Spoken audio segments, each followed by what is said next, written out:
दोन महान भारतीय महाकाव्य रामायण आणि महाभारत. आपण यांना शौर्याच्या कथा म्हणून ओळखतो, पण खरं तर या कथा आहेत विजयासाठी मोजलेल्या प्रचंड किमतीच्या आणि त्यातून मिळालेल्या शहाणपणाच्या. रामायण आणि महाभारत या केवळ वीरकथा नाहीत, या मानवी अस्तित्व, कर्तव्य आणि संघर्ष यांच्या गाथा आहेत.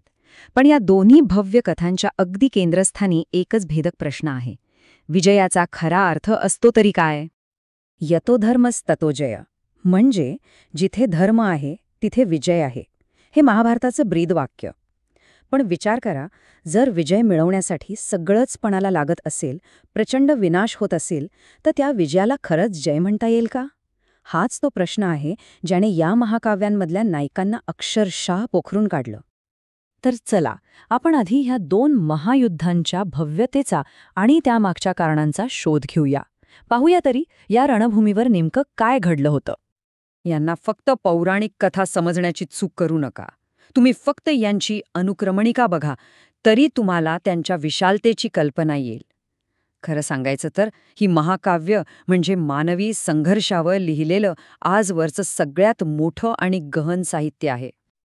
बरं, मग प्रश्न पडतो की एवढी मोठी विनाशकारी युद्ध झाली तरी का?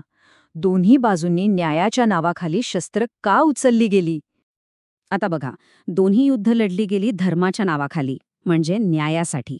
रामायणातला धर्म होता अपहरण झालेल्या पत्नीला परत आणणं आणि अधर्माचा नाश करणं, तर महाभारतातला धर्म होता वारसा हक्कासाठी आणि न्यायासाठी लढणं. म्हणजे बघा, एकाच धर्माची, कर्तव्याची आणि न्यायाची व्याख्या कशी परिस्थितीनुसार बदलू शकते. पण न्यायाच्या नावाखाली लढलेल्या या युद्धांचं स्वरूप ते कसं होतं? रणभूमीवर शौर्यासोबतच विनाश आणि क्रूरतेचं जे भीषण वास्तव समोर आलं, ते अंगावर काटा आणणार आहे. हे वाक्य बघा: योद्ध्यांनी मित्र आणि शत्रू दोघांनाही मारले. युद्धाच्या धुमश्चक्रीत काय होतं याचं हे उत्तम उदाहरण आहे. विवेकच नाहीसा होतो. कोण आपलं कोण परकं याचं भानच राहत नाही. जरा डोळ्यासमोर आणण्याचा प्रयत्न करा. रणभूमीवर चालण्यासाठी जागाच नाहीये. सगळीकडे फक्त रक्त आणि मांसाचा चिखल, रक्तांच्या नद्या वाहतायत. ही वर्णनं आपल्याला त्या विनाशाची खरी, अंगावर शहारे आणणारी तीव्रता दाखवतात.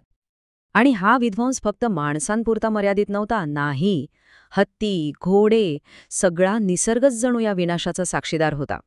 वर्णन असं आहे की जणू काही डोंगरच्या डोंगर कोसळत आहेत. महाभारताची पानांच्या पानं अशा वर्णनांनी भरलेली आहेत. आणि यातून एक गोष्ट अगदी स्पष्ट होते की लेखकाला फक्त शौर्य दाखवण्यात रस नव्हता. त्याला युद्धामागचं ते भीषण, ते कुरूप वास्तव लोकांपर्यंत पोहोचवायचं होतं. पण युद्ध संपल्यावर काय झालं? विजयाचा उत्सव साजरा झाला की दुःखाचा सागर उसळलं? हाच तो प्रश्न. अशा विजयाची किंमत तरी काय असते?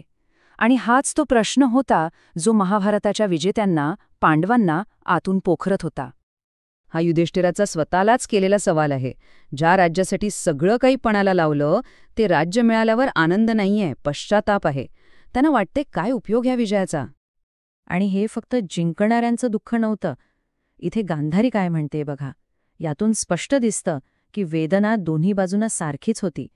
शत्रूच्या पित्याबद्दल वाटणारी ही कणव हीच तर युद्धाची निरर्थकता सिद्ध करते. म्हणजे पांडवांना विजय मिळाला होता, पण समाधान नव्हतं. राज्य जिंकलं होतं, पण मन हरलं होतं. युद्धाच्या त्या शौर्यगाथांपेक्षा विजयानंतर आलेली ही पोकळी, जिंकूनही हरल्याची ही भावना जास्त काळजाला भिडते. मग ह्या दुःखातून, या विनाशातून कोणता मार्ग निघाला? इथूनच खरं तर शहाणपणाचा आणि एका नव्या कर्तव्याचा अध्याय सुरू होतो. शोकाने व्यापूळ झालेला युधिष्ठिर मार्गदर्शनासाठी थेट भीष्मांकडे जातो आणि तिथे सुरू होतो राजधर्माचा उपदेश. म्हणजे एका राजाचं खरं कर्तव्य काय असतं. कारण एक गोष्ट स्पष्ट होती: युद्ध जिंकणं पुरेसं नव्हतं. आता एक न्यायप्रिय शासक बनणं हे त्याहूनही महत्वाचं होतं. शांती पर्वात सांगितलेली ही काही प्रमुख तत्त्वं आहेत. प्रजेचं रक्षण करा, न्यायाने राज्य करा, अन्यायाने खजिना भरू नका आणि नीतिमानांचं रक्षण करून दुष्टांना रोखा. यातून हेच दिसतं की एका योद्ध्याचं रूपांतर एका शहाण्या शासकामध्ये कसं व्हायला हवं. खरी कसोटी रणांगण जिंकण्यात नाही, तर शांतता आणि न्याय प्रस्थापित करण्यात आहे. आणि मग शेवटी प्रश्न तोच उरतो, ही महाकाव्य आपल्याला युद्ध कसं जिंकायचं हे शिकवतात, की ते युद्धाच्या परिणामांसोबत कसं जगायचं हे शिकवतात? रामायण आणि महाभारत आपल्याला फक्त शौर्याच्या कथा सांगत नाहीत, तर त्या शौर्याची मोजलेली किंमतही सांगतात.